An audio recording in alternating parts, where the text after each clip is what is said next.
Section 1, questions 26 through 50. Question 26. What must a pilot be aware of as a result of ground effect? A. Wind vortices increase, creating wake turbulence problems for arriving and departing aircraft. B. Induced drag decreases, therefore any excessive speed at a point of flare may cause considerable floating. C. A full stall landing will require less up elevator deflection than would a full stall when done free of ground effect. Question again, what must a pilot be aware of as a result of ground effect? Correct answer is B. Induced drag decreases, therefore any excess speed at the point of flare may cause considerable floating. Question 27. An aircraft leaving ground effect during takeoff will A. Experience reduction in ground friction and require a slight power reduction. B. Experience an increase in induced drag and a decrease in performance. Or C. Require a lower angle of attack to maintain the same lift coefficient. Question again, an aircraft leaving ground effect during takeoff will B. Experience an increase in induced drag and a decrease in performance. Question 28. Ground effects is most likely to result in which problem? A. Setting to the surface abruptly during landing. B. Becoming airborne before reaching recommended takeoff speed. Or C. Inability to get airborne even though airspeed is sufficient for normal takeoff speeds. Question again, ground effect is most likely to result in which problem? B. Becoming airborne before reaching recommended takeoff speed. Next question has to do with airplane turn. Question 29. What forces makes an airplane turn? A. Horizontal component of lift. B. The vertical component of lift. Or C. Centrifugal force. Question again, what force makes an airplane turn? Correct answer is A. The horizontal component of lift. Moving on to question 30. What determines the longitudinal stability of an airplane? A. The location of the CG with respect to the center of lift. B. The effectiveness of the horizontal stabilizer, rudder, and rudder trim tab. Or C. The relationship of thrust and lift to weight and drag. Question again, what determines the longitudinal stability of an airplane? Correct answer is A. The location of the CG with respect to the center of lift. Question 31. An airplane said to be inherently stable will A. Be difficult to stall. B. Require less effort to control. Or C. Not spin. Question again, an airplane said to be inherently stable will B. Require less effort to control. Question 32. Changes in the center of pressure of a wing affect the aircraft's A. Lift-drag ratio, B. Lifting capacity, C. Aerodynamic balance and controllability. Question again, changes in the center of pressure of a wing affect the aircraft's C. Aerodynamic balance and controllability. Question 33. An airplane has been loaded in such a manner that the CG is located aft at the AFT CG limit. 1. An undesirable flight characteristic a pilot might experience with the airplane would be A. Longer takeoff run, B. Difficult in recovering from a stalled condition, or C. Stalling at a higher than normal airspeed. Question again, an airplane has been loaded in such a manner that the CG is located AFT of the AFT CG limit. 1 undesirable flight characteristic is a pilot might experience with this airplane would be B. Difficulty in recovering from a stalled condition. Question 34. What causes an airplane, except a T-tail, to pitch nose down when the power is reduced and controls are not adjusted? A. The CG shifts forward when the thrust and drag are reduced. B. The downwash on the elevators from the propeller slipstream is reduced and the elevator effectiveness is reduced.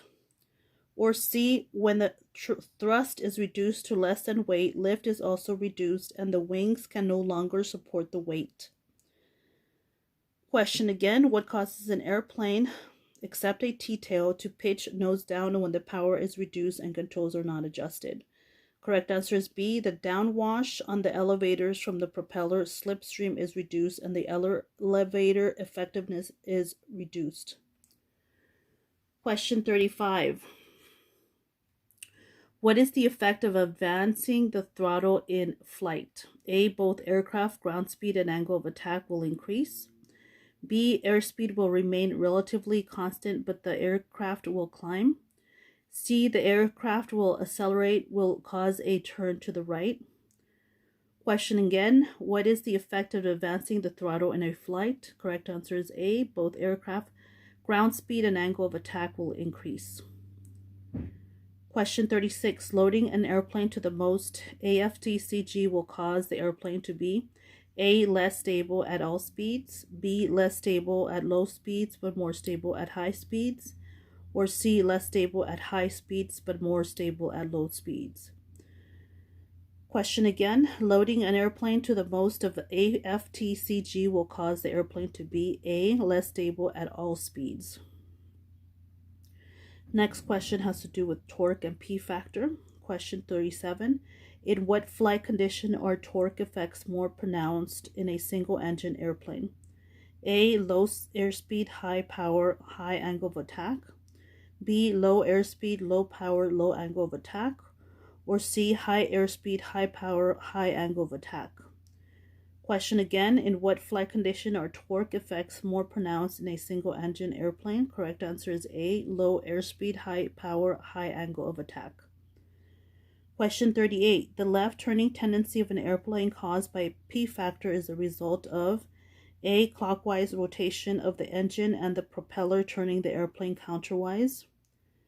B, propeller blade descending on the right, producing more thrust than the ascending blade on the left. C, gyroscopic forces applied to the rotating propeller blades acting 90 degrees in advance of the point the force was applied. Question again, the left turning tendency of an airplane caused by the P factor is the result of B, the propeller blade descending on the right, producing more thrust than the ascending blade on the left. Question 39. When does P factor cause the airplane to yaw to the left? A, when at low angles of attack. B, when at high angles of attack. Or C, when high air speeds. Question again. When does P factor cause the airplane to yaw to the left? Correct answer is B, when at high angles of attack. Question 40 has to do with load factor. Refer to figure 2 below.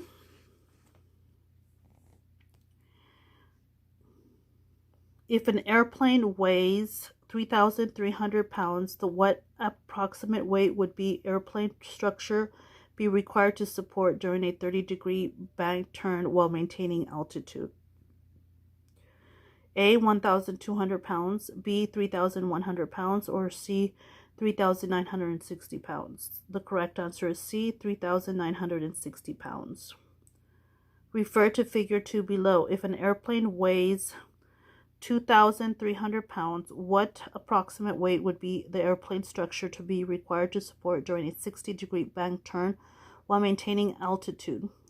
A, 2,300 pounds, B, 3,400 pounds, or C, 4,600 pounds. Question again, if an airplane weighs 2,300 pounds, what approximate weight would be the airplane structure be required to support during a 60-degree bank turn while maintaining altitude? Correct answer is C, 4,600 pounds. Question 42, refer to the figure 2 below. If an airplane weighs 4,500 pounds, what approximate weight would be the airplane structure be required to support during a 45-degree bank turn while maintaining altitude? A, 4,500 pounds, B, 6,750 pounds, or C, 7,200 pounds. Question again, if an airplane weighs 4,500 pounds, what approximate weight would be the airplane structure be required to support during a 45-degree bank turn while maintaining altitude? Correct answer is B, 6,750 pounds. Question 43. Which basic flight maneuver increases the load factor of an airplane as compared to straight and level flight? A. Climbs. B. Turns. C. Stalls. Question again. Which basic flight maneuver increases the load factor on an airplane as compared to a straight and level flight? Correct answer is B. Turns. Question 44. The amount of excess load that can be imposed on a wing of an airplane depends upon the A. Position of the CG, B. Speed of the airplane, or C. Abruptness at which the load is applied. Question again. The amount of excess load that can be imposed on the wing of an airplane depends upon the B. Speed of the airplane. Question 45. During an approach to a stall, an increased load factor will cause the aircraft to A. Stall at a higher airspeed, B. Have a tendency to spin, or C. Be more difficult to control. Question again. During approach to a stall, an increased load factor will cause an aircraft to A. Stall at a higher airspeed. Next has to do with velocity versus G loads. Question 46. Structural damage or failure is more likely to occur in smooth airspeeds above A. V N O plus, or B. V little a plus, or C. Big V N E plus.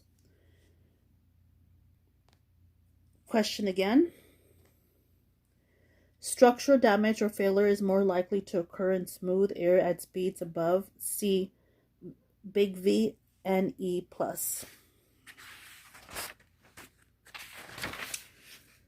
Question 47. Refer to the figure 72 below.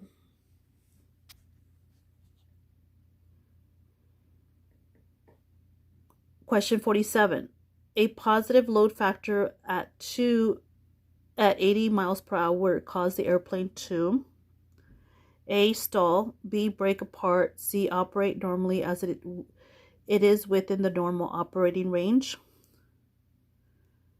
Question again. A positive load factor of 2 at 80 miles per hour would cause the airplane to A. Stall. Question 48. Refer to the figure 72 below. What load factor would be created if positive 15 feet per second gusts were encountered at 122 miles per hour? A. 2.8, B. 3.0, C. 2.0. Question again. What load factor would be created if positive 15 feet per second gusts were encountered at 120 miles per hour? Correct answer is C. 2.0. Question 49. Refer to the figure 72 below. The airspeed indicated by points A and J. A. Maximum structural cruising speed, B. Normal stall speed, or C. Maneuvering speed. Question again. The airspeed indicated by points A and J are B. Normal stall speeds.